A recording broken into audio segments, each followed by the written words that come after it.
Buenas tardes a todas y a todos. Quiero en primer lugar agradecer al señor vicepresidente del Consejo de Estado, doctor Álvaro Onamén, por esta muy amable invitación que formuló para servir de moderador en este panel que va a presentar unas consideraciones sobre ese diálogo entre el derecho administrativo interno y el derecho internacional público. Asimismo, por supuesto, agradecerles a los panelistas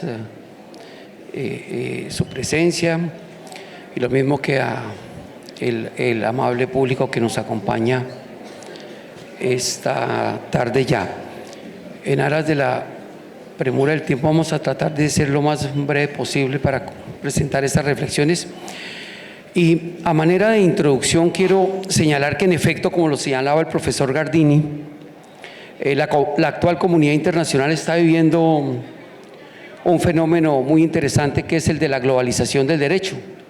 No podemos desconocer que después de la caída del muro de Berlín, la terminación de la Guerra Fría, de esa bipolaridad estratégica, los temas de la agenda internacional cambiaron de una manera muy radical. Antes esos temas eran desarrollo armamentista y seguridad nacional, y aparecen nuevos temas en esa agenda que conducen a la creación y a la consolidación de unos derechos internacionales especiales. Como muy bien lo señalaban nuestros panelistas antecesores, el derecho ambiental no es otra cosa que producto de estas transformaciones globales. No es en vano que en Río de Janeiro, después de que termina la Guerra Fría, se reúnen por primera vez todos los jefes de Estado y todos los jefes de gobierno a debatir un tema global, que es el problema del medio ambiente y el desarrollo.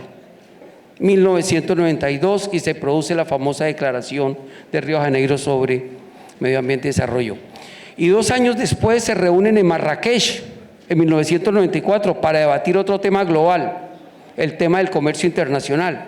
Se adopta el Tratado Constitutivo de la Organización Mundial de Comercio y se siguen reuniendo. 4 años después se reúnen en Roma y crean la Corte Penal Internacional. Entonces, yo sí considero que podemos hablar desde la perspectiva del derecho internacional de unos derechos globalizados. Y esos derechos globalizados están produciendo unos efectos casi imperceptibles. En unos casos, ya lo voy a mirar en materia de derecho administrativo, en los ordenamientos jurídicos internos de los estados. Y no podemos desconocer, por ejemplo, en este momento los efectos del derecho internacional de los derechos humanos, del mismo derecho internacional humanitario, del derecho internacional ambiental, de este derecho internacional económico que ha comenzado a regular el ejercicio de las diferentes libertades económicas, la libre circulación de personas, de servicios, de mercaderías, de inversiones. Y así podemos encontrar otros ejemplos como el derecho internacional de las inversiones extranjeras y sin lugar a dudas también el derecho comunitario. Entonces lo que encontramos es que existen una serie de derechos internacionales que están produciendo esos efectos en nuestros ordenamientos jurídicos y particularmente lo vamos a ver en materia del derecho administrativo. Y quiero terminar esta rápida introducción señalando que una de las tendencias actuales del derecho internacional público es ver cómo los tratados internacionales, que es tal vez la principal fuente del derecho internacional público, comienza a tener destinatarios directos a los individuos, a los ciudadanos. Y esto es muy importante para el desarrollo de este derecho administrativo global o internacional, porque tradicionalmente los destinatarios de la normativa internacional eran los estados y las organizaciones internacionales. Ya vamos a ver cómo nosotros vamos a ser directamente destinatarios de toda esta normativa internacional.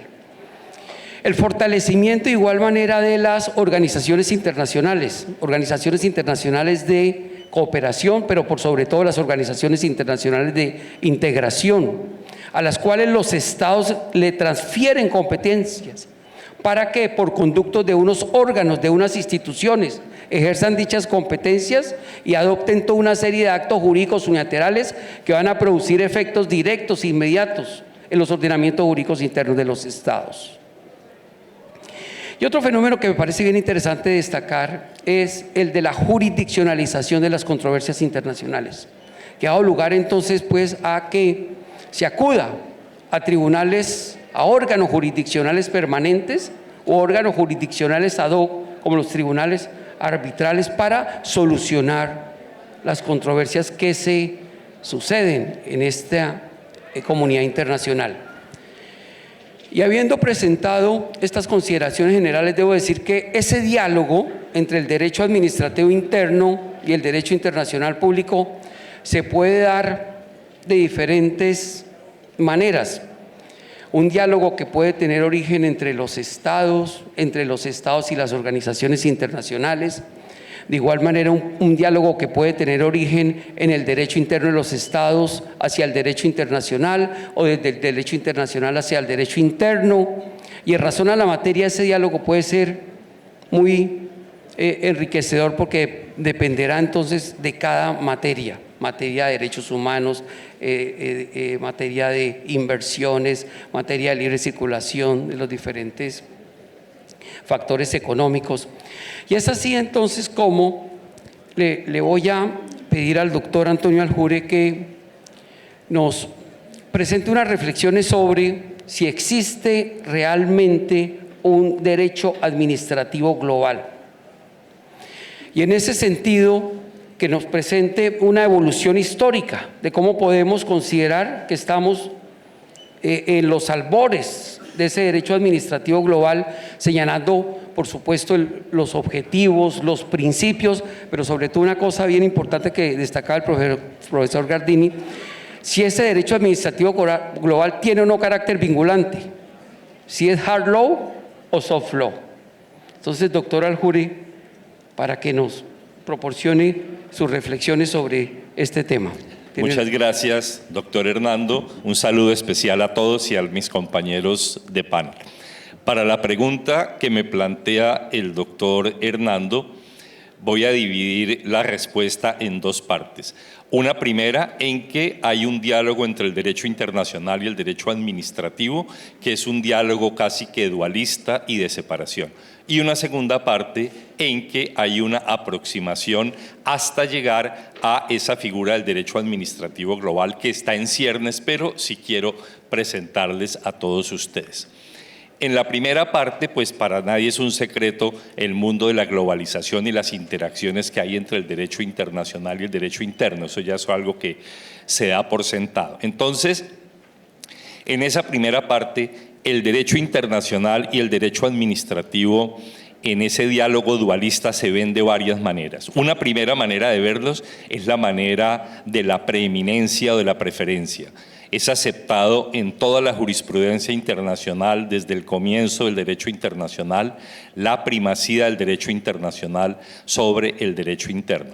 Tanto que las dos convenciones de Viena sobre el derecho de los tratados dicen que un Estado no puede desconocer el derecho internacional sobre pretexto de su derecho interno. Ese no tiene ningún quiebre como principio y marca una primera relación dualista en ese sentido.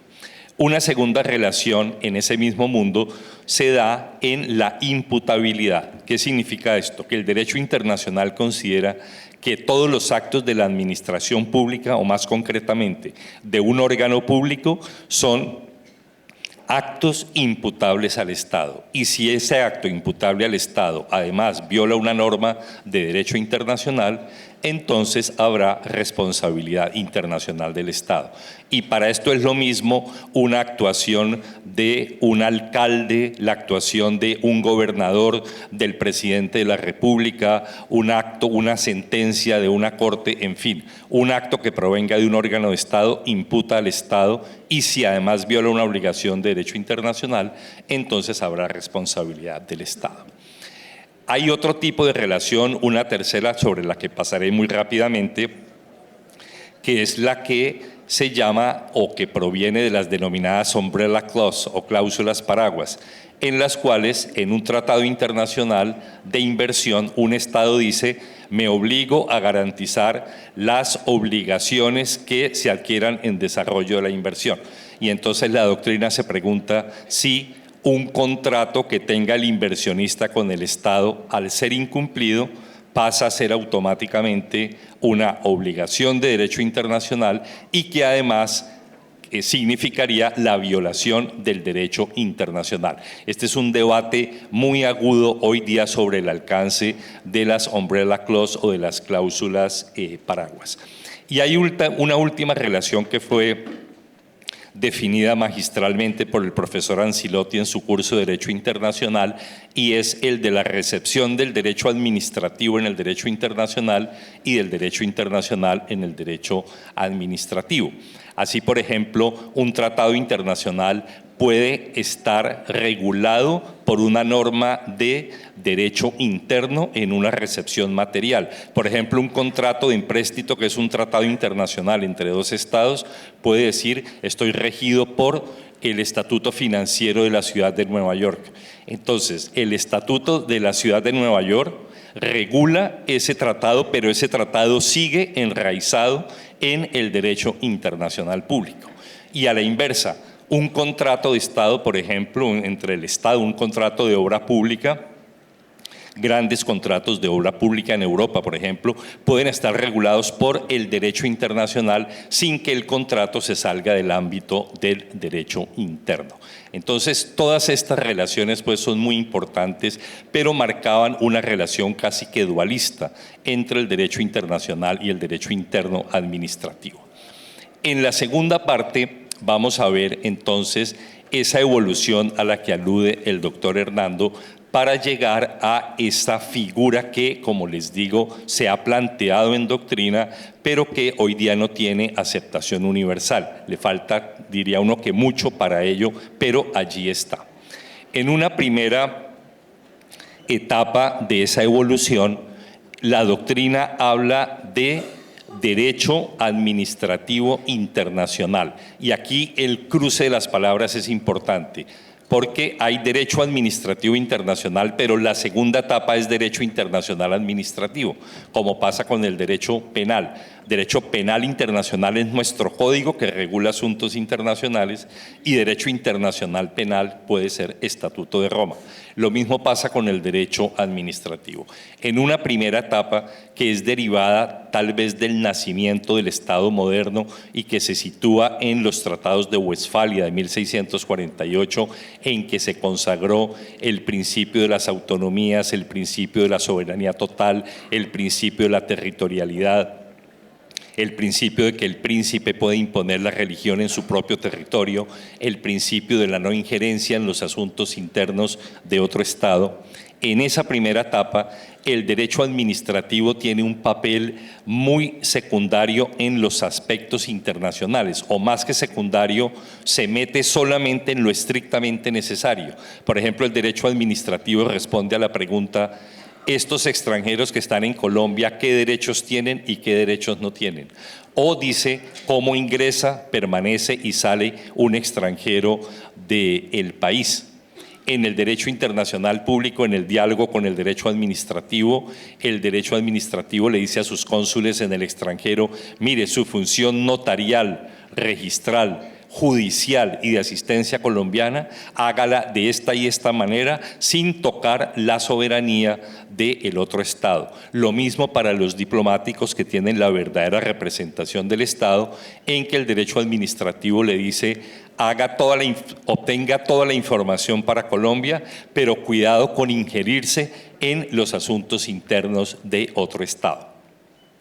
En el mundo del derecho internacional privado, esa relación marcó esto, y es que en doctrina hasta hace 50 o 40 años era imposible que se planteara un conflicto de leyes entre el derecho administrativo o el derecho interno de un Estado, y el derecho administrativo de otro Estado, porque son dos derechos que son estrictamente territoriales, son como piedras que quedan en su propio territorio, que producen dos efectos: no permiten el conflicto de leyes y además no viajan de un estado a otro y no permiten que una ley extranjera administrativa se aplique en su propio territorio. Esto ya evolucionó y hoy día la doctrina, a raíz de la participación de entidades estatales en grandes negocios internacionales, ha dicho, y hay una resolución del Instituto de Derecho Internacional en Santiago de Compostela que recoge la doctrina más autorizada y dice que no hay ningún obstáculo para que pueda haber una disputa de derecho internacional privado entre dos leyes administrativas de dos estados diferentes. Pasamos a la segunda etapa, que es el derecho administrativo internacional. Fíjense cómo juegan las palabras. Acá es mucho más importante lo internacional que lo administrativo. Esta segunda etapa se sitúa a finales del siglo XIX y comienzos del siglo XX y tiene esta particularidad. El mundo empezó a conocer un espíritu de colaboración enorme y los tratadistas, por ejemplo, sitúan la Convención de París de 1887 sobre la protección de la propiedad industrial o la Convención de Washington de 1927 sobre la Unión Telegráfica Mundial. ¿Cuál es la particularidad de esta segunda etapa? La particularidad es que los estados, a través de un tratado internacional, ordenan a sus administraciones internas que cumplan las disposiciones del tratado internacional, mientras que en la primera parte es el Estado, la norma propia interna del Estado, la que administra las cuestiones de derecho internacional. Acá la obligación viene de un tratado internacional. Como ejemplos, además de los dos que señalé, por ejemplo, están las policías comunes que patrullan el Mar del Norte, por ejemplo, es un tratado internacional y hay un patrullaje internacional de policía. Hay, por ejemplo, patrullas de policía que navegan en navegación de cabotaje para prevenir la piratería en las costas de Somalia. Hay administraciones internacionales de ríos, cuando los ríos son internacionales, en Europa como el Danubio, como el Rin, en fin. Entonces, el derecho administrativo es la ejecución del tratado internacional y actúa coordinadamente con los otros estados que son parte en ese tratado internacional. Viene una tercera figura y en esta anterior pues hay grandes autores que han sostenido pues la existencia de esta segunda etapa. En esta tercera, sostenida fundamentalmente por un profesor francés muy inclinado hacia lo internacional y hacia la deslocalización del derecho, sobre todo el derecho arbitral, que es el profesor Prosper Weil, ha dicho en su teoría del derecho administrativo internacional administrativo que en esta tercera etapa la particularidad es un efecto reflejo, en el sentido de que el organismo internacional intergubernamental, que es creado como un tratado, acude al derecho administrativo interno de los estados y replica ese derecho administrativo en sus relaciones que tiene tanto con sus empleados o funcionarios, sean misionales o no, tanto con los contratos. Entonces, por ejemplo, un funcionario de la OIT o de la ONU tiene derecho a ventilar su asunto ante el Tribunal Administrativo de la ONU. Y ese Tribunal Administrativo de la ONU está imbuido de los principios que además vienen del derecho interno de los estados. Lo mismo sucede con la contratación. La contratación, la doctrina la divide entre contratación misional, que es cuando el organismo internacional cumple su misión y que en general no se somete a los tribunales internos de los estados, y la contratación no misional, en que fácilmente se puede deferir el litigio a la administración local a nacional del lugar donde el organismo internacional tiene su sede y obviamente siempre que renuncie a su inmunidad de jurisdicción. Y entramos a la cuarta etapa, que es la del derecho administrativo global.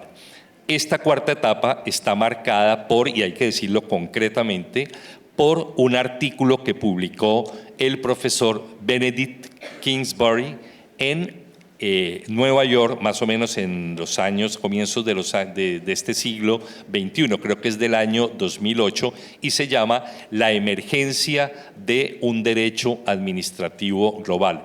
Global Administrative Law es el nombre que le dio en inglés y que se traduce como derecho administrativo global.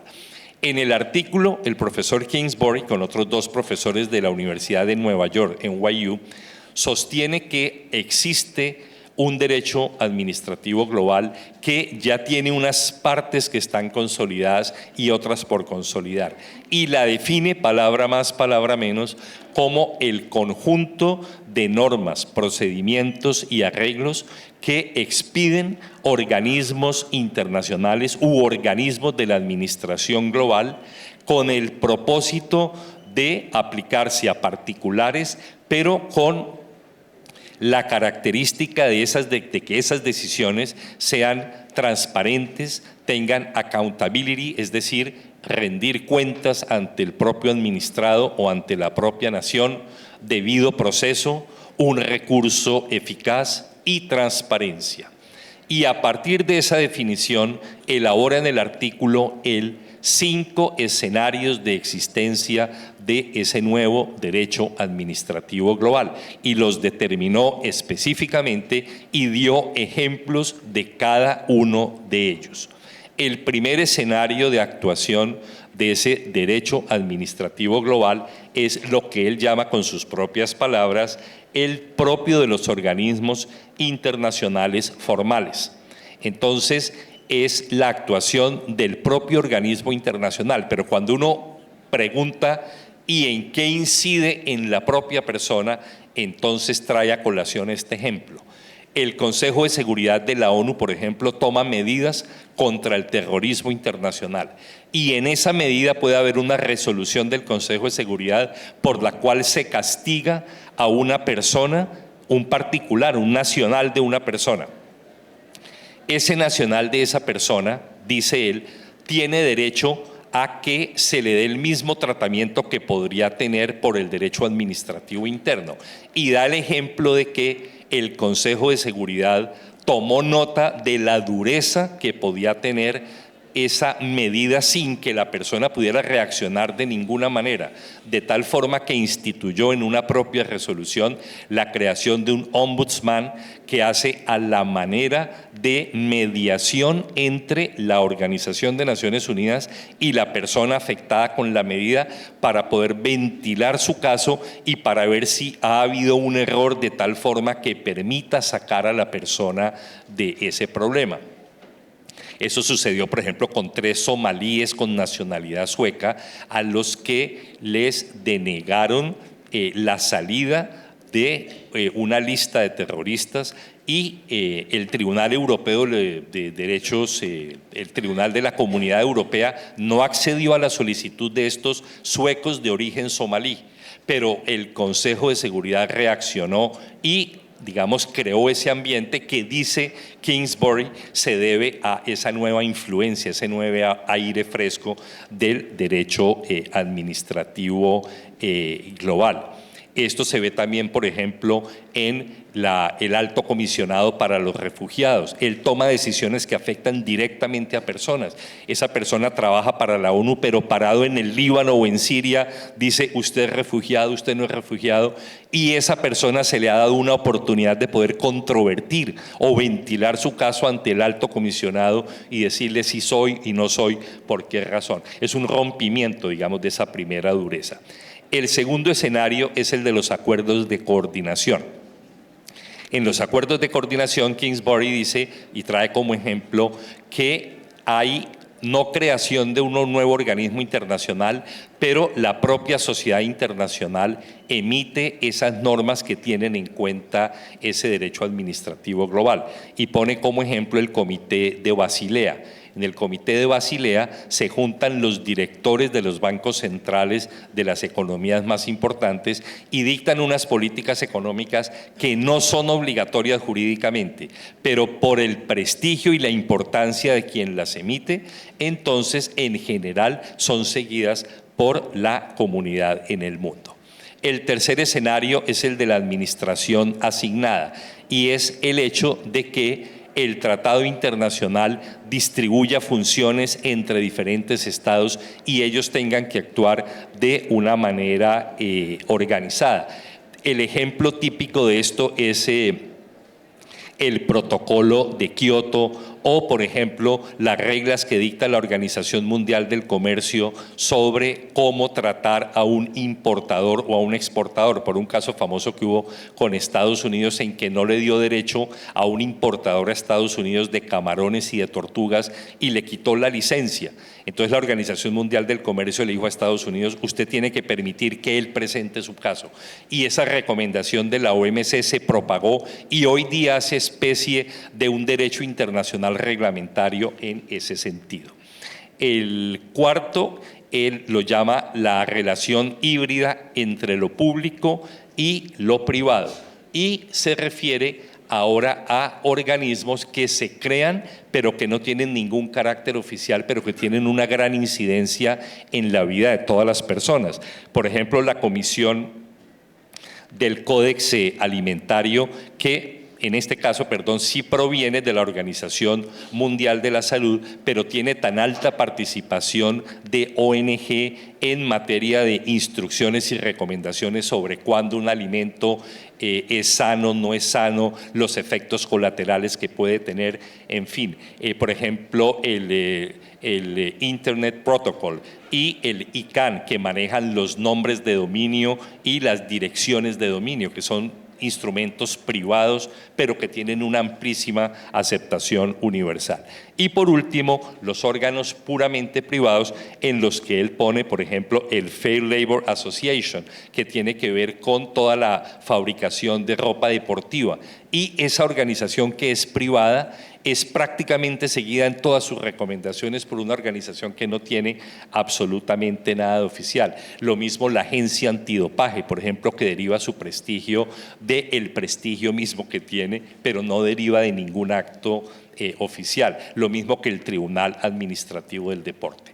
Para cerrar esta reflexión, el profesor Kingsbury dice que desde el derecho interno se puede sublevar hacia el derecho internacional en el respeto de esos principios. Cita el ejemplo de la Corte de Bosnia, que se rebeló contra una decisión del Alto Comisionado para Bosnia después de la paz, porque infringía un derecho a favor de un bosníaco. Y la Corte dijo, a partir del derecho internacional, los acuerdos de Dayton, yo puedo ir contra la propia decisión del Alto Comisionado. Y a la inversa, sitúa él también el ejemplo del Banco Mundial. El Banco Mundial, por ejemplo, para los préstamos que hace, envía un panel de inspección para ver el proyecto y las condiciones del proyecto. Entonces, ese panel de inspección puede ser, atiende personas que son de la comunidad local y pueden decirle los pros y los contras que pueda tener el impacto de ese proyecto en la comunidad internacional. Entonces, aun si este derecho administrativo global no está consolidado del todo porque tiene muchísima crítica por todos los flancos, hay que reconocerle el mérito, que es el mérito supremo de todo el ideal del derecho, que es poner al hombre en el centro del mismo. Gracias.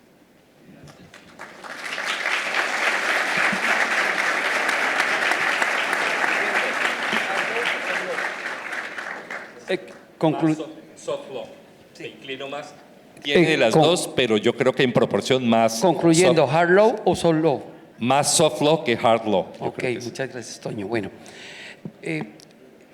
otro de los temas globalizados, como lo señalé sin lugar a dudas, es el derecho internacional de las inversiones extranjeras. Y en ese mismo orden de ideas, los mecanismos de solución de controversias dentro del marco de ese derecho.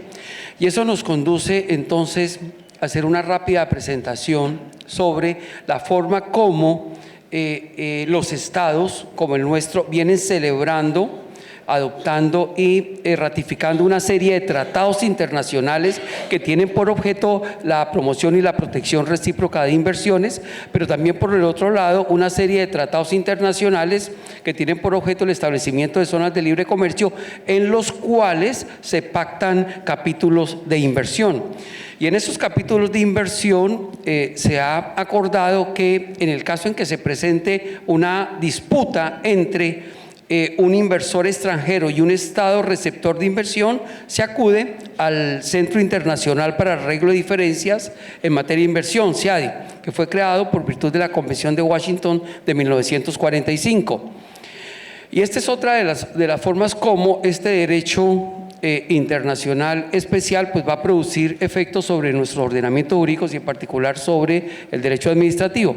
Y en ese sentido pues le doy el uso de la palabra al doctor Alejandro Linares para que nos explique un poco ese diálogo y esas relaciones entre el derecho de las inversiones extranjeras y el derecho administrativo a partir de situaciones como la forma como los jueces administrativos deben aplicar el derecho internacional y, en un momento determinado, la manera como los árbitros internacionales pueden llevar a cabo un juzgamiento de las conductas o de los comportamientos de los estados a la luz del derecho internacional público y particularmente del derecho de las inversiones extranjeras. Entonces, doctor Alejandro. Bueno, muchas gracias, Hernando. Agradezco muy especialmente al Consejo de Estado, a su presidenta y a su vicepresidente por esta invitación.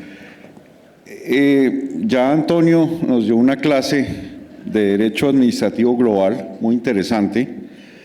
Yo quisiera ser un poco más breve para que podamos dialogar en el siguiente sentido. El derecho de las inversiones surge como un mecanismo de internacionalizar una disputa local contra el Estado. La pregunta es, ¿qué mecanismos hay para convertir un reclamo local contra el Estado, que siempre ha sido la jurisdicción contencioso administrativa, en un reclamo internacional? Entonces, a través de la historia ha habido varios mecanismos. El principal mecanismo fue la protección diplomática y por eso en América Latina inventamos la doctrina Calvo, que hacía que cuando un extranjero celebrara un contrato estatal con la administración pública, tenía que renunciar a la protección diplomática de su país, salvo en el caso de la reclamación diplomática. Esto estaba consagrado en el artículo 74 del Decreto Ley 222 de 1983, pero esa cláusula hoy en día no es una cláusula obligatoria en la contratación estatal. El otro mecanismo muy usado por la sección tercera del Consejo de Estado es todo el control de convencionalidad y la aplicación de los estándares del Sistema Interamericano de Derechos Humanos a la responsabilidad del Estado. Mi amigo el doctor Santofimio, yo digo que se fumó la pipa de la convencionalidad y la puso en muchas sentencias importantes de responsabilidad del Estado en el Consejo de Estado, de la sección tercera. También el tema de la supranacionalidad, donde ya nos habló el profesor Gardini, no voy a explorar, pero esa era otra forma de internacionalizar apartes de reclamaciones y derecho administrativo. Nosotros en la Corte hemos usado el concepto de bloque de constitucionalidad, sobre todo para tratados de derechos humanos que hacen parte del bloque de constitucionalidad. Y la quinta forma de internacionalizar un reclamo local es a través de lo que se llama el arbitraje de inversiones.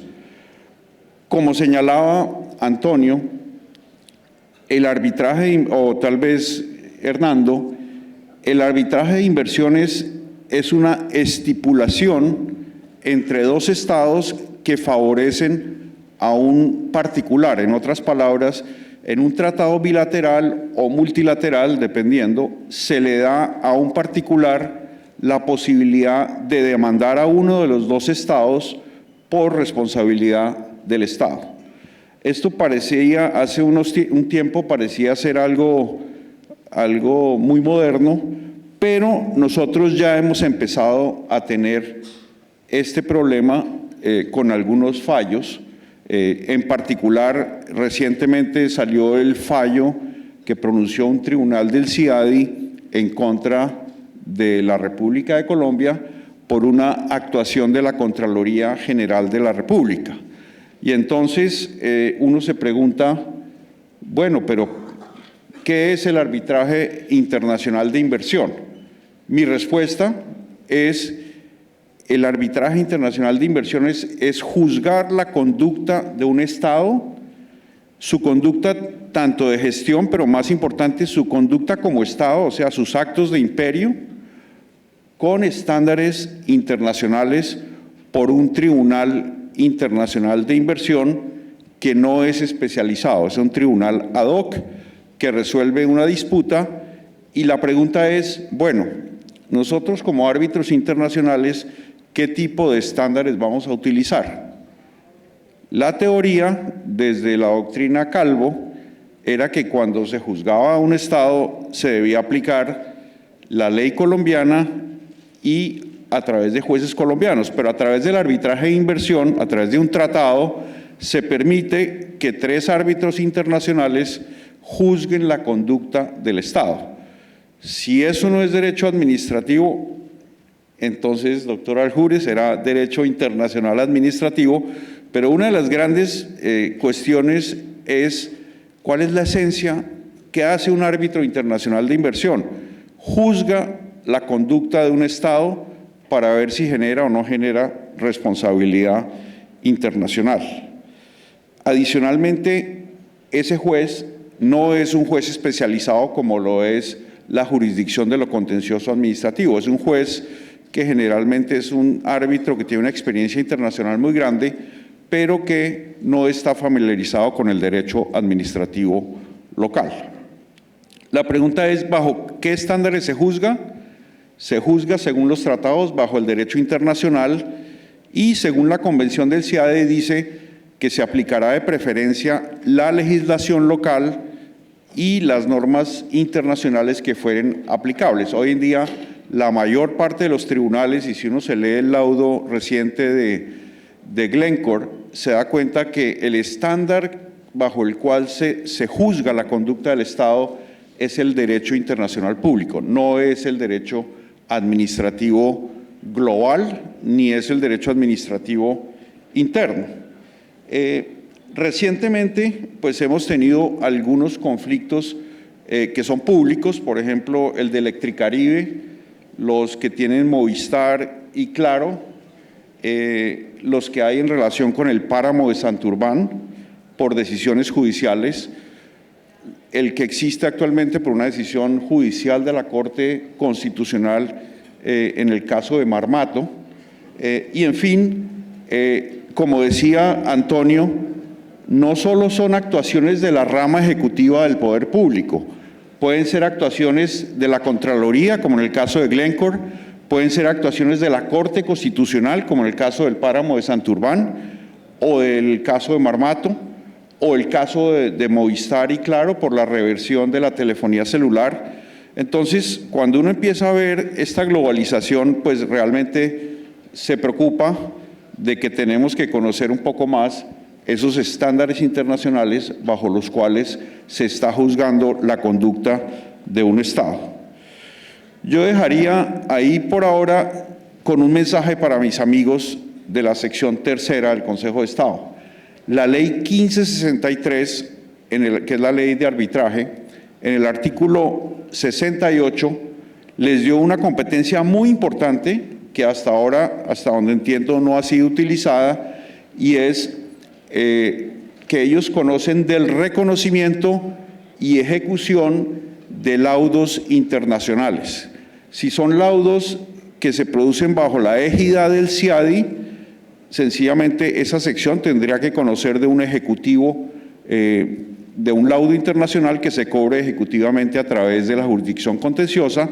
Si son laudos que no se producen bajo la égida del CIADI, seguramente se va a aplicar la Convención de Nueva York, si se considera que son transacciones comerciales, y la Convención de Nueva York tendría que ser aplicada por la sección tercera del Consejo de Estado. Entonces, mi invitación muy respetuosa a mis colegas de la sección tercera es que tengan en cuenta esa nueva facultad que les entregó el artículo 68 de la Ley 1563 al momento de revisar el reconocimiento de laudos arbitrales internacionales, sobre todo bajo criterios, uno que pueden ser aplicados de oficio, uno que es la arbitrabilidad y el otro que es la excepción del orden público internacional. Yo dejaría ahí, señor moderador, para que oigamos a Eric.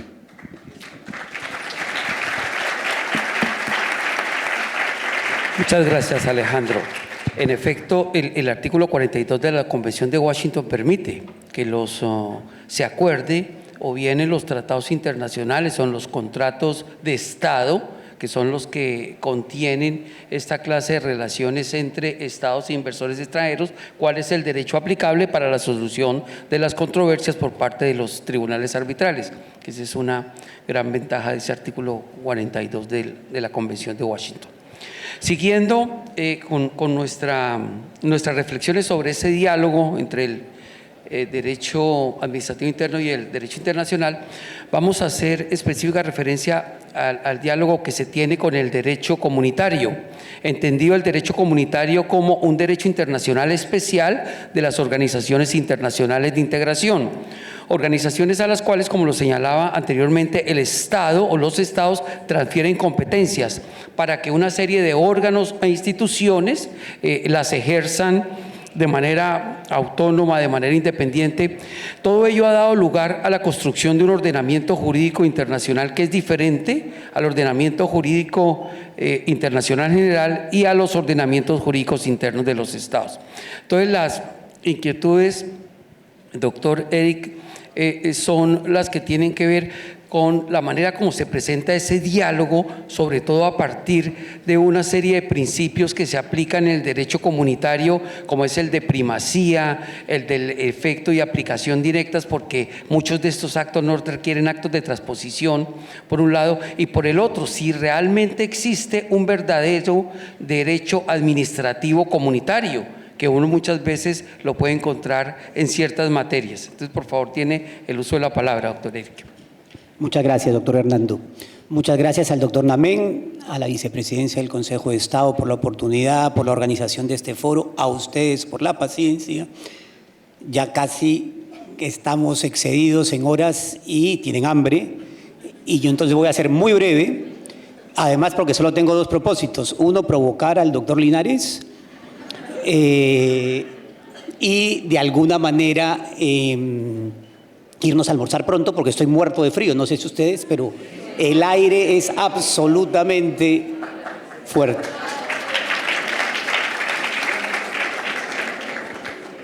Como decía el doctor Hernando, digamos, la gran pregunta aquí es si existe aplicación preferente del derecho a la integración. Muy brevemente, son solo 5 diapositivas, no se preocupen. Muy brevemente, casi que la dinámica tiene que ver en ese relacionamiento de derecho internacional, derecho interno. Más de 100 años tratando de solucionarse. Esto tiene varias perspectivas desde que se mire, 1000 paradigmas, monismos, dualismos, todos los eclécticos, en fin.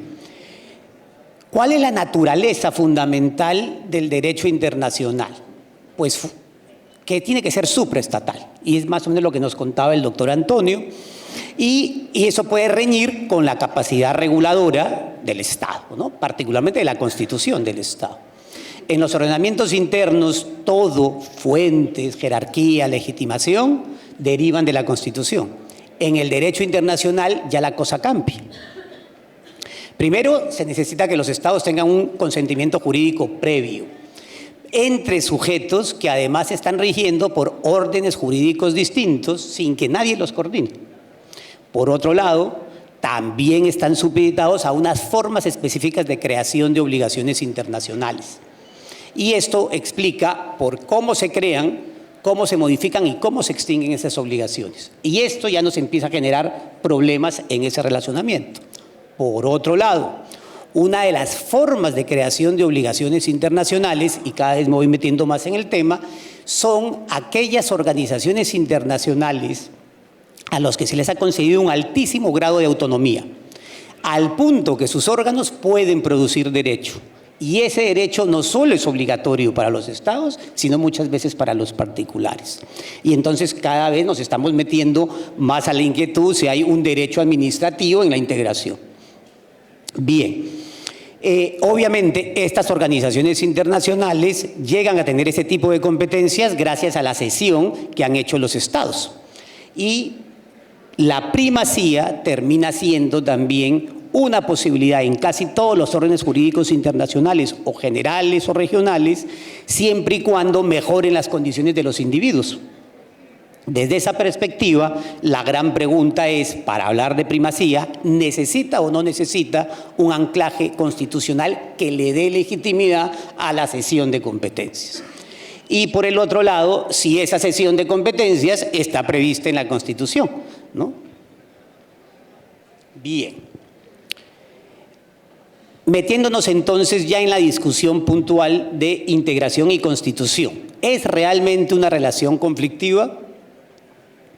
Les decía, el debate lleva más de 100 años. Constitución de Weimar, 1919, Alemania, es la primera que reconoce e incorpora derecho internacional. En la segunda posguerra ya entendemos, además, obviamente por la sensibilidad que significó pasar a un mundo mucho más antropocéntrico, pensando en la humanización del sistema, luego de la lógica estadocéntrica que nos generó 2 guerras, etc. Casi que no se discute a partir de la creación de un sistema universal de paz y seguridad, de los sistemas regionales que van apareciendo de derechos humanos y de las comunidades europeas que crean órdenes jurídicos de integración, que existe una lógica de primacía del derecho internacional. Y a partir de ahí hay toda una gran lógica de desarrollos y tal vez ahí es donde empieza a verse la dimensión conflictiva por aquello que los estados tratan de sentirse que están rigiéndose por una serie de normas que a veces les vienen de órdenes superiores. Ahora bien, la siguiente pregunta sería si los ordenamientos jurídicos de la integración profunda, y acá también esto hay que verlo con matices. Cuando hablamos de integración, casi la que todos tenemos en cuenta es fundamentalmente la económica. Los distintos niveles de integración económica podían ser considerados desde la creación de las zonas de libre comercio, pasando por uniones tarifarias, uniones aduaneras, mercados comunes o mercado único, como tienen hoy los europeos. Casi que la lógica para entender esto es que la institucionalización que debe tener un proceso de integración debe ser de acuerdo al nivel de integración pactado. Y ahí es donde viene el concepto de integraciones superficiales o profundas. Las superficiales son las que de una u otra manera no necesitan mayor estructura institucional, las profundas, las complejas, por supuesto que sí. Y eso solo se consigue si tienen grados de autonomía otorgados por los estados. Es decir, volvemos a la lógica de las organizaciones internacionales con altísimo grado de autonomía, en otras palabras, lo que la doctrina comúnmente llama supranacionales. En conclusión, hay un límite a la soberanía estatal y ahí nos surgirían varias inquietudes. Solo opera en el ámbito de las competencias cedidas, va más allá de las competencias cedidas. La primacía puede depender de las cláusulas de apertura constitucional que nos ofrece, o por el otro lado, si esto fuera así, de entrada, casi que la respuesta y contestando preliminarmente al doctor Hernando es que si hay cláusulas de apertura que nos permitan hacer la cesión, de entrada seguimos cuidando la Constitución como norma de normas porque la jerarquía constitucional se mantiene. Es la propia Constitución la que legitima la cesión de competencias. Si quisiéramos verlo esto de una forma distinta, es lo que algunos en la academia llamamos el círculo virtuoso de la apertura y recepción del derecho internacional, que es mucho más evidente en el derecho de la integración. Y es que todo nace en el Estado es el que se abre al mundo, ese orden internacional recibe las competencias y luego ese orden produce una base normativa que tiene que ser incorporado por el Estado. Y el círculo es virtuoso si el Estado se abre coherentemente y recepciona coherentemente. Desde esa perspectiva, el derecho que está producido en el orden internacional es derecho interno. Esto fue el gran debate, recuerden el caso ETB, Comcel y otras más, en el gran lío de por qué no se consultaba en un tribunal arbitral nacional hacerle la consulta al tribunal andino. Por acá estaba el doctor Vergara, ya no lo veo. ¿No? Esa es la gran discusión, ¿no? De entrada es derecho nacional, no hay otra forma, porque la lógica de la administración se va a aterrizar siempre en el Estado. Segunda lógica, esa apertura constitucional y los tratados constitutivos son lo que nos garantizan la cesión de la competencia, donde el Estado, por tanto, está asumiendo obligaciones de hacer y no hacer. ¿A qué me refiero de hacer y no hacer? Hacer es todo pues, lo que favorezca los compromisos adquiridos y no hacer nada que lo entorpezca.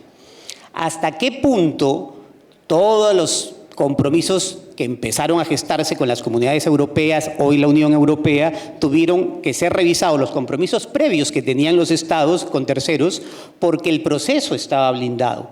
Y a partir de ahí también tuvo que armonizar todas sus nuevas obligaciones, ya no solo los estados, sino la propia organización. Y esto quiere decir que de alguna manera debe haber un control respecto de las nuevas obligaciones frente a las obligaciones previas. Y ahí es tal vez la primera provocación, doctor Linares. Y finalmente, el planteamiento gira alrededor de lo siguiente. No debería, por tanto, si la legitimidad se opera a través de las mismas cláusulas de apertura, funcionar igual como funciona en materia de derechos humanos, es decir, hay supremacía, manteniendo la supremacía de la Constitución, pero con una aplicación prevalente. Esto lo contesto de la siguiente manera. Si hay compatibilidad de la supremacía de la Constitución y primacía del derecho de la integración desde la perspectiva de una aplicación prevalente, el derecho de la integración está debiendo su legitimidad a la propia Constitución. Esto es lo que llaman los constitucionalistas jerarquía estructural o formal. Ahora bien, las normas secundarias que produce la integración, el derecho derivado, el de los órganos, de alguna manera pueden desplazar la norma nacional contradictoria por lo que también se llama en la doctrina jerarquía material, donde la contradicción se va a desplazar por la materia, ¿no? Toda jerarquía material, por tanto, refleja de alguna manera una jerarquía estructural. En derechos humanos, en derecho de la integración, evidentemente pueden ser jerárquicos, pero estructuralmente es la Constitución la que les concede y les brinda la legitimidad. Así las cosas, el círculo virtuoso también estaría garantizado en temas constitucionales. Y termino. El constitucionalismo latinoamericano en general y el de última data, que uno podría decir empieza con nuestra Constitución del 91, desde sus fundamentos axiológicos privilegia la integración entre latinoamericanos y caribeños. ¿Cómo puede entonces encajar la voluntad del constituyente con los derechos de configuración constitucional? Si lo miramos desde la perspectiva de derechos humanos, siempre que nos hablan de bloque, nos dicen, artículo 4, la Constitución es norma de normas. Artículo 5, hay primacía de esos derechos, y artículo 93, que termina hablándonos de la prevalencia, y juega el círculo virtuoso. En el derecho de la integración, yo diría, respondiéndole al doctor Sánchez, nada impide que esto sea exactamente igual. Preámbulo, artículo 9 y artículo 227, yo no sé, la tendencia es a decir que hay solo una orientación hacia la integración latinoamericana. Yo no sé hasta qué punto hay una obligación hacia esa integración, por un lado. Y por el otro, el numeral 16 del artículo 150 le permite al Estado, a través del Congreso, aprobar acuerdos de integración supranacional. Es decir, hay una posibilidad de cesión expresa de competencias. Desde esta perspectiva, a mi juicio, y me mojo, los tratados de la integración gozan de primacía en virtud de una serie de competencias que deben su legitimidad a la propia Constitución. Muchas gracias.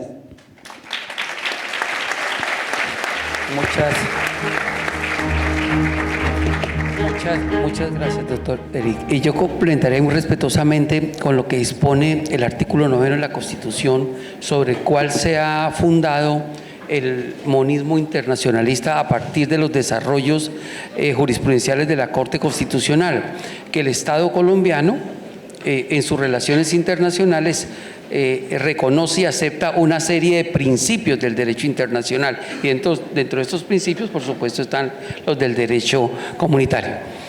Pues solamente me resta darle las gracias a los panelistas. Se han generado múltiples inquietudes sobre la existencia de un derecho administrativo global, sobre el rol del juez administrativo colombiano en la aplicación del derecho internacional público y, por supuesto, esas relaciones y ese diálogo con el derecho comunitario. Pero lo importante es que a partir de estas reflexiones comencemos a profundizar en el conocimiento de esos temas. Este tema podría dar incluso para un solo encuentro de la jurisdicción contenciosa administrativa. Muchísimas gracias a todos y que tengan un buen almuerzo.